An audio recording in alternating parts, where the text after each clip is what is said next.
the rest of the story. When they first sang in Liverpool, England, now don't get ahead of me.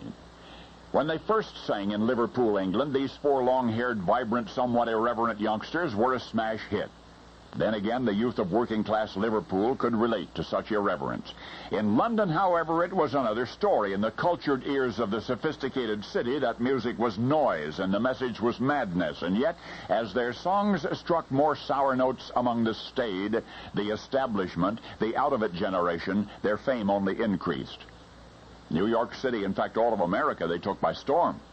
For these were the Fabulous Four, who were to revolutionize popular music, to alter its texture and broaden its horizons, surely forever after. Originally, this dynamic group was comprised of five, perhaps you didn't know, and there's more you didn't know. For four mop-topped pop singers to succeed in England was one thing. To capture the collective heart of a culturally diverse America, that was something else. They arrived on the pop music scene during an uneasy lull between the folk music era and the infamous war that was to shake this nation to its core. They'd been around for some time, small audiences away from the limelight. Slowly a new image was evolving, the distinctive facade under which they would make it big. And yet even that image was to change. Their already long establishment-taunting hair was to grow even longer. Originally clean-shaven, three of the four were eventually to grow beards. A symbol of naturalness and simplicity, they called it, and yet somehow it seemed they were consciously attempting to stay one step ahead of their myriad imitators, the innumerable pop groups seeking similar success. In fact, no immediately subsequent ensemble ever managed to eclipse them, either in originality or in popularity. If another group was musically espousing some anti-establishment cause, chances were the Fabulous Four had already beaten them to it.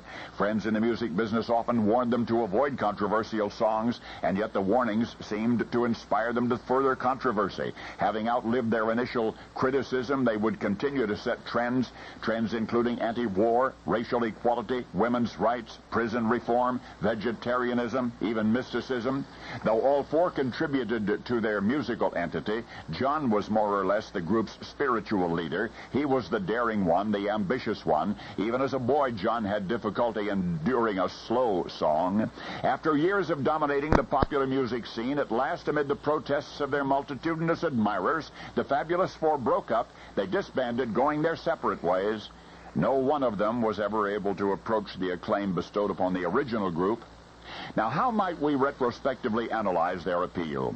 For one, their true strength lay in ballads rather than bombast. And they were an intrinsic group. They composed the songs they performed. Of course, personal magnetism, charisma, compromises the least definable aspect of their success.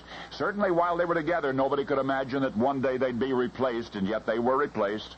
Many times over, they were replaced. You see, the singing group that revolutionized popular music forever after.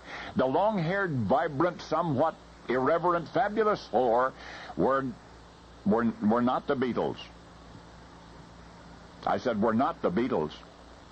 They were the Hutchinson Family Quartet, our very first protest singers, who performed their controversial songs and espoused their radical politics and won the hearts of our nation's youth during the 2 decades before our Civil War.